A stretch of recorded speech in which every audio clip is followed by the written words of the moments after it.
La gloire de Dieu est en toi. Tu n'es pas ténèbres, tu es lumière. Amen.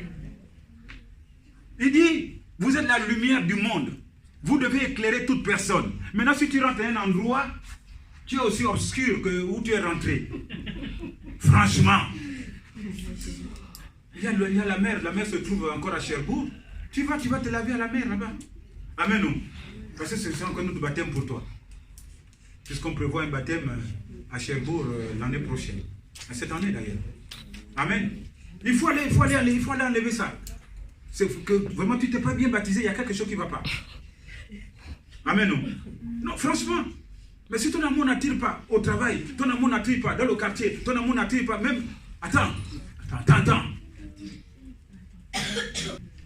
Ruth avait une foi vivante. Naomi avait une foi vivante. Alléluia. Le choix dont on parle, Naomi avait fait un choix. Alléluia. Ruth avait fait un choix. Par rapport à qui? Par rapport à Naomi. Bien sûr. Alléluia.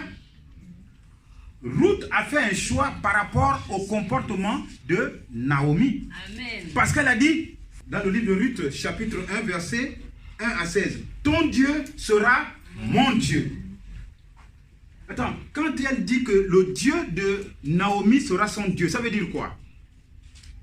Qu'elle a trouvé Naomi, n'est-ce pas, plus ou moins, une femme respectable et respectée. Une femme qui avait la foi. Amen. Une femme qui respectait Dieu. On ne peut pas dire à quelqu'un, je te suis, dans la mesure où on ne voit rien en toi. Ce n'est pas possible. Que ce soit dans le travail, que ce soit dans le quartier. Attends, tu viens, je dis ça encore comment? Rentrer coucher. Tu ne vas même pas regarder l'ami qui est à côté de toi parce qu'ici en France, chacun pour toi, chacun pour soi, Dieu nous pousse. Non! Un samedi, tu vas cogner à la porte de ton ami, vous discutez. Amen. Une conversation peut faire en sorte que celui qui est à côté de toi soit libéré. Qu'il veuille ou pas, il sera libéré. Amen. Parce qu'une fois que tu as lancé, tu veux qu'il se libère, ce n'est pas pour ton orgueil. Amen. Mais c'est parce que la flamme de l'amour qui est en toi ne te permet pas de rester sur place. Ça, c'est pour ceux qui ont l'amour. Hein? Ça ne te permet pas, parce que c'est une flamme, ça bouillonne. Ça bouillonne. Alléluia. Tu dois aller chez ton voisin, parler de Jésus.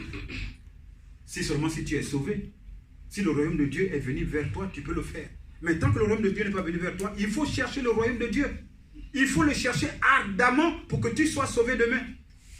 C'est ça qu'on appelle la repentance. Parce que d'autres personnes, ils se disent qu'ils sont repentis, ils ne sont même pas repentis. Parce que se repentir, c'est d'avoir le royaume de Dieu avec soi. Alléluia. Et ce royaume, n'est-ce pas, son amour te permet de sauver les uns les autres. Ici, on parle. Ici, Ruth dit, ton Dieu sera mon Dieu. Si c'était le faux Dieu, est-ce que Ruth peut dire, moi je dis, ton Dieu sera mon Dieu? Mais non, c'est parce que Ruth a vu le comportement de Naomi, n'est-ce pas? Ruth a vu, n'est-ce pas, la façon de faire de Naomi vis-à-vis de Dieu. C'est-à-dire qu'elle a fait un effort de se déplacer. Déplacer, c'est quelque chose. Abraham s'est déplacé pour avoir son bonheur. Ruth s'est déplacée pour avoir son bonheur. Ruth a quitté son village, ses parents, pour avoir son bonheur. Ça veut dire quoi? Ça veut dire tout simplement, quand on dit, ça commence par Jérusalem, ça veut dire quoi? Que c'est d'abord dans ta famille. Amen. Ça dit, tu dois te déplacer, aller vers les uns les autres, parce que c'est l'autre qui détient ta bénédiction. Il fallait que Ruth quitte pour aller gagner dans le champ de Boaz, n'est-ce pas? Pour avoir sa bénédiction. Alléluia. Si vous savez bien, Ruth est la grand-mère de Jésus-Christ. Alléluia. Si elle ne s'est pas déplacée pour y aller, est-ce qu'elle pouvait être une femme de renommée?